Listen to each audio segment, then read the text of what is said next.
After school works. For kids and families, for communities, and for America. After school works.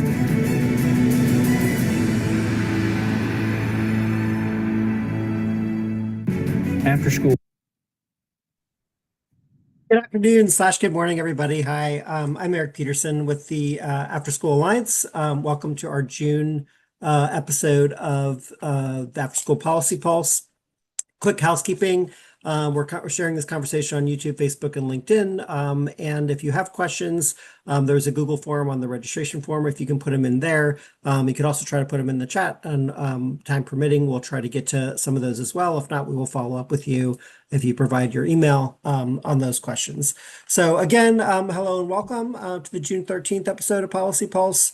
We started off there with a video that you can find on afterschoolworksforamerica.org advocacy campaign page. That's just a small snippet of the longer video, but it's a reminder to all of us that in this time when there's a lot of political challenges, a lot of potential funding challenges on the horizon in the future, these programs do work for so many people and so many communities and so many young people and families, and that's why we all do what we all do.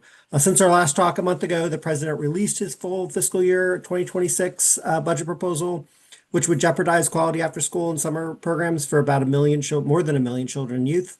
We're going to dive into that. But first, before we do, I wanted to congratulate everyone on the conclusion, I think for most communities by now, of the 24-25 after school year. It was coming to a close again, most parts of the country this month, if the after school year hasn't already ended for you. And really just thank you for giving children and families across the country the learning opportunities that help them thrive. And also focus on that tradition. We're congratulating all of you who are working and coordinating and opening and starting or continuing, if your school year already ended, with summer learning programs. In many communities kicking those off next week or this week. Thank you. I know it'll be an amazing summer for all. And with that, let's tackle three sort of simultaneous and separate federal budget processes impacting spending for the country as a whole, but for the after school and summer field in particular. Three different processes that we're tracking currently in Washington, D.C. We're going to start with fiscal year 2026 appropriations process because that's getting the most focus. And while there's concerns with all of these, certainly concerning for the field in terms of the president's proposed budget for fiscal year 2026. So as a reminder, this is this would be funding in fiscal year 2026 for the 26-27 school year. So not the upcoming school year, but a year from now or so. So after the skinny budget request for fiscal year 26 came out on May 2nd, it appeared that dedicated funding for after school and summer programs through the 21st Century Community Learning Center program was at risk. That was unfortunately confirmed when the president's full education budget proposal was released on the evening of May 30th. I'm going to link in the chat to a statement from After School Alliance Executive Director Jody Grant that came out right after that proposal was released. So what's at stake with that budget proposal for families, students, and communities is about $1.329 billion that currently help fund local after school and summer programs for nearly 1.4 million pre-K through 12th grade students. About 10,000 communities nationwide are impacted and utilize those funds. And again, that would be is at stake for the 26-27 school year. For 27 years now, 21st Century Community Learning Center programs have been allocated funding through state education agencies and through the U.S. Department of Ed to run grant competitions at the state level to fund local after school and before school programs. As many of you know, those providers at the local level who are able to access those funds through grant competitions are schools, but also nonprofit organizations, faith-based organizations, public libraries, park and rec departments, other city and county run providers, charter schools, colleges and universities, and even private providers are eligible for those funds as well. Unfortunately, the FY26 administration's budget proposal would change all that, would essentially eliminate 21st Century program and the dedicated funding for after school and summer. And instead, they propose to collapse 21st Century along with 17 other programs into a new sort of consolidated block grant And then all those programs funding together, those 18 programs, the funding collectively would be cut by about 69%, so down to $2 billion. States and local districts, as a result, would have to choose what they wanted to spend their state portion of that $2 billion new block grant on. They could choose to spend it on after school and summer, but they could also have the choice of spending it on in-classroom supports and teacher positions, on teacher aid positions, on teacher professional development, on rural education support, on funding for homeless youth and children, on purchasing education technology, supporting physical education classes and nutrition education, school social worker and school psychologist positions, STEM programming, possibly a school choice type program. All of those are potential allowable uses of this new sort of 18 program consolidated funding stream. So, with those really difficult decisions, and given the cut to the funding, when you collapse all those together, it's extremely concerning in terms of the future of dedicated funding for after school and summer. Similar consolidations, when we've seen these before in the past, at different levels, state and local as well. We often see that it results in after-school programs and summer programs being shut down. Without the dedicated funding for students and families and communities, without those funds, communities and families and students really lose out. They lose out on everything that makes after-school and summer valuable and important. So that's the academic support for sure, but also the relationship building, the meals that are served in these programs, the foundational skills that are developed, and all the other outcomes that you all know from the work that you do every day. We know these programs are popular. 87% of voters in the post-election poll that we released earlier this year found after-school programs to be an absolute necessity for communities. That was an all-time high for support. 82% of Republican voters, 81% of voters for President Trump. So we know the programs are supported by the public. We know they work. We know there's a strong evidence base for them. And that will help in terms of making the case that this elimination and consolidation shouldn't take place. In addition to 21st Century, the budget proposal also would negatively impact informal STEM education funding. It proposes to eliminate the AmeriCorps agency and the national service programs through AmeriCorps, proposes to eliminate federal work study, the full service community schools grant. So a lot of other pieces. Some things like the Child Care Development Block Grant, which can be support school age student programs, that's proposed to stay at the same level. But you can read about all of those and sort of more details on our blog that came out on May 31st. We'll drop that in the chat as well. If you haven't seen that already, it kind of breaks down in detail what programs are impacted in terms of those federal funds that currently support after school and summer. Really big reminder here, this is a proposal only. Just because the administration says this is what they want to do doesn't mean that that's going to happen. In fact, historically, Congress rarely, if ever, follows the president's budget proposal exactly. We've seen the Trump administration propose eliminations or consolidations of 21st Century in the past, actually 4 times before, from 2017 to 2020. Advocates spoke up, families and communities spoke up. Congress listened, and in the end, 21st Century was protected and continued on. And in fact, Congress ended up increasing funding over the course of those 4 years by about $60 million. So that we're going to follow that blueprint. We know, again, just as those programs were popular then, they're even more popular now and even more important coming out of the pandemic. What's next, sort of on this process? So process-wise, House Appropriations Subcommittee, which is the one that has sort of jurisdiction over federal education funding, they'll mark up their their FY 2026 education spending bill. They're working on that now. They'll formally mark up that at the subcommittee level on the evening of July 21st. At least that's what's scheduled. The schedule could change, and then the full Appropriations Committee will take up that FY 26 education spending bill that same week, later that same week in July, probably that Wednesday or Thursday. The Senate hasn't released their schedule yet, but they likely will take up the education spending bill this summer or early fall as well.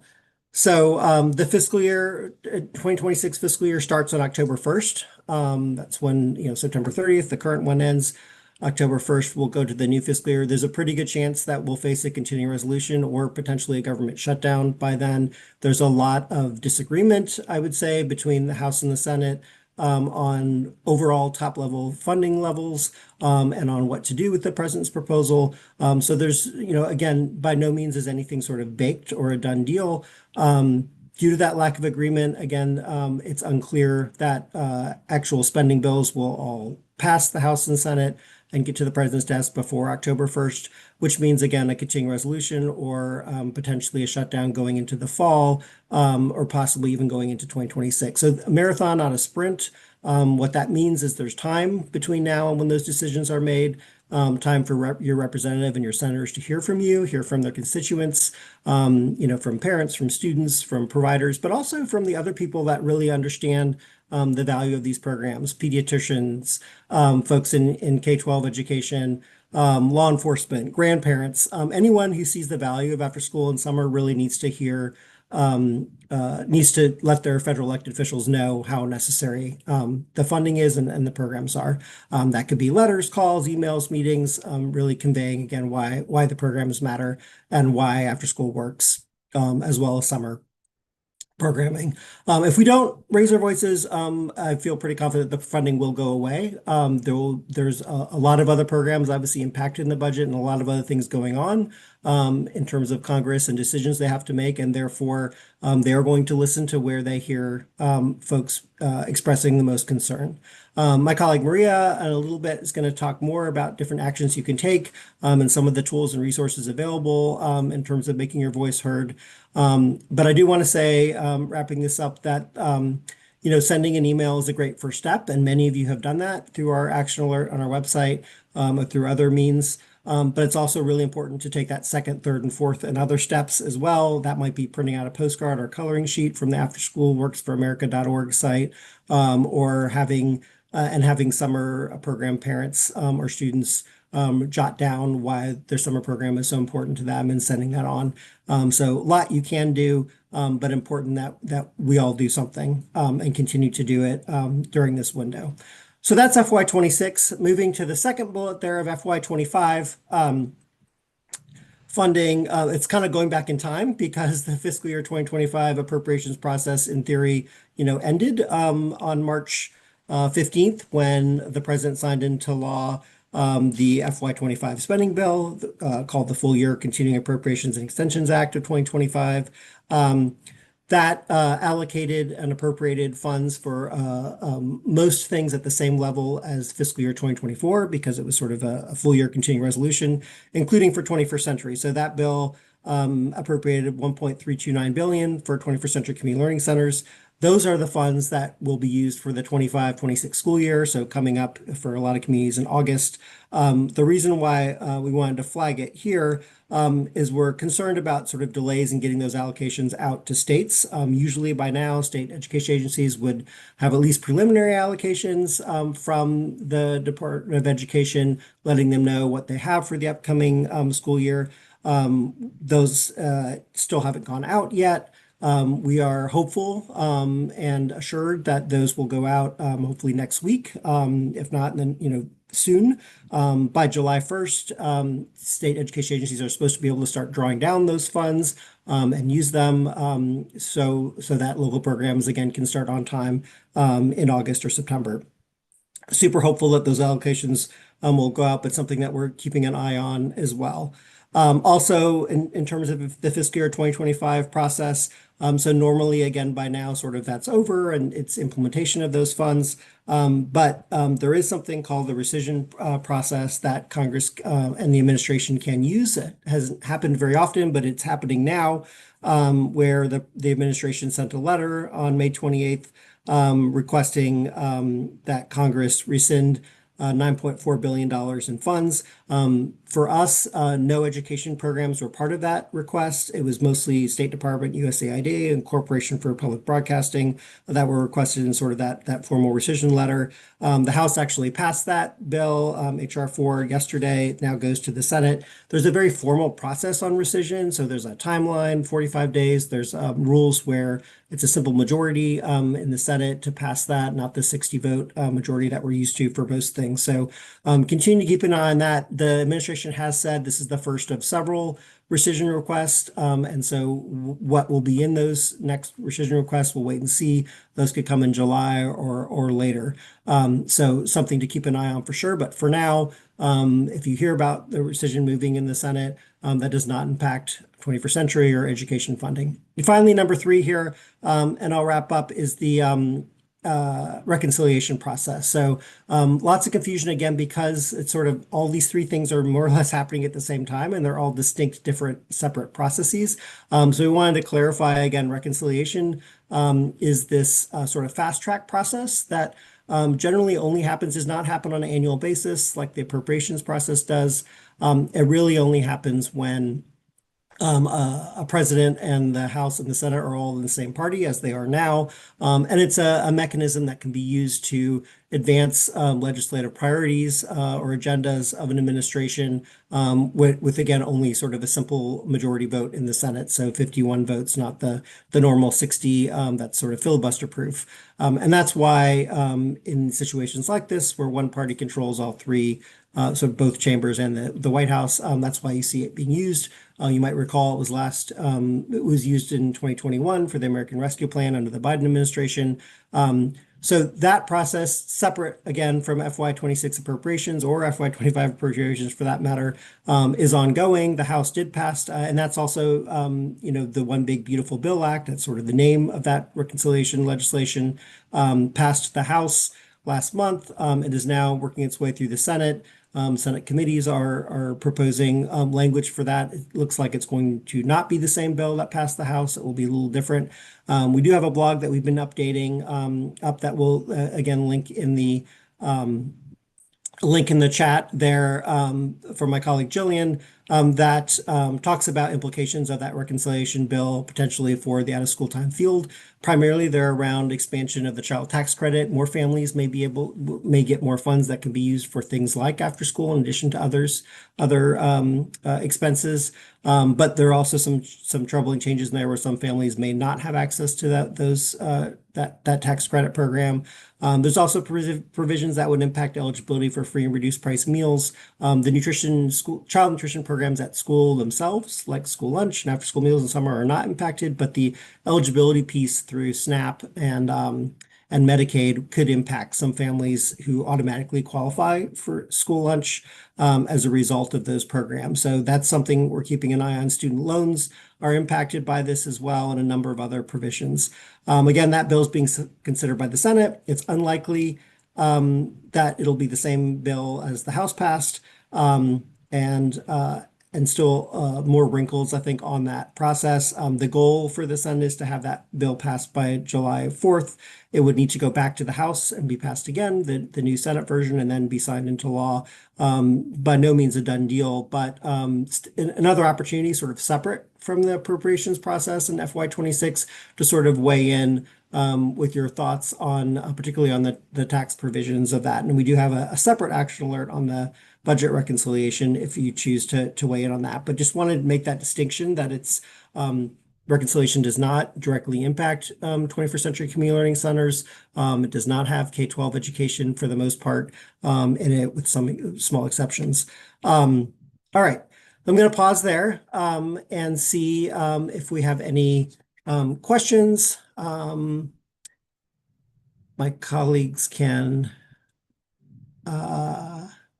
flag for me if anything came through. It looks like they did not. So seeing that, I'm going to take the opportunity now again to thank you all and to pass the microphone to my colleague Maria, who's going to talk a little bit about some of the ways that you can get personal with Congress. Thanks, Maria. Thanks, Eric. If we could go, yes, perfect. Again, my name is Maria Rizzo from the Afterschool Alliance, and I first wanted to start off by saying thank you. So since May 2nd, when a lot of the budget conversations started happening, 51,216 emails have been sent to Congress.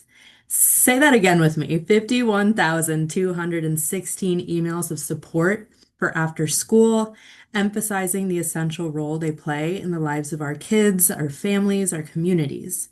So thank you for stepping up and championing after school in your communities, your cities, your states. The After School Alliance and all of the kids around the nation, their program providers that are doing amazing work, and the parents that are able to send their children to after school programs, and community members that are benefiting from after school. We all thank you. And next slide, please. So now more than ever, we cannot afford to let up in our support for after school. So elected officials need to hear those personal stories directly from communities, so your community, about why these programs matter, because these are the powerful stories that resonate and that influence support for after school now and in the future. So, does your after school program provide nutritious meals and snacks? Does it give working families or even you peace of mind knowing that your kids are safe, supervised, and supported when the school day is over? Does it offer opportunities to dance and hang out with friends like the examples on the screen? There are so many powerful ways to tell your after school story. And one of the best and most unique ways that you can share them is through the voices of students themselves. So our iHeart After School activity sheets, like the ones that have been completed on the screen, are a fun, creative way for young people to express what their program means to them. And their messages can be mailed or hand delivered straight to local congressional offices. So my teammates are going to drop the link in the chat there so you can print them off or send them to somebody that might find these fun or useful. And these, again, they can be directly mailed or hand delivered straight to local congressional offices, which is, I think, a great way to send your message along. So in Wisconsin, programs are already having kids decorate their iHeart after school sheets and bringing them directly to meetings with their senator.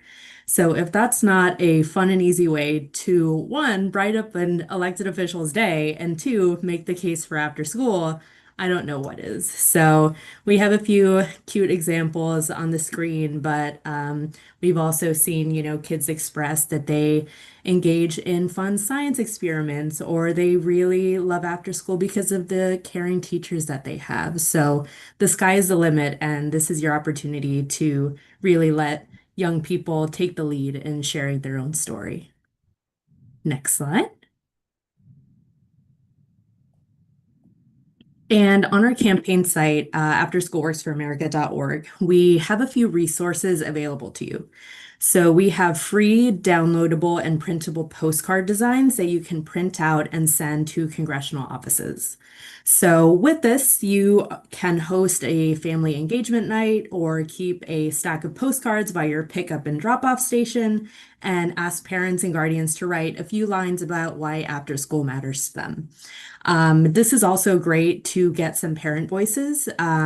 And I think these are going to be really strong voices when speaking about the benefits of after school, surrounding, keeping kids safe after the school day is done, or helping boost economies and that kind of perspective. So definitely make a night of it, make it a fun activity. Engage your parents, because I think this is a great way to get another unique voice and add that to all the messages that are being sent to Congress right now.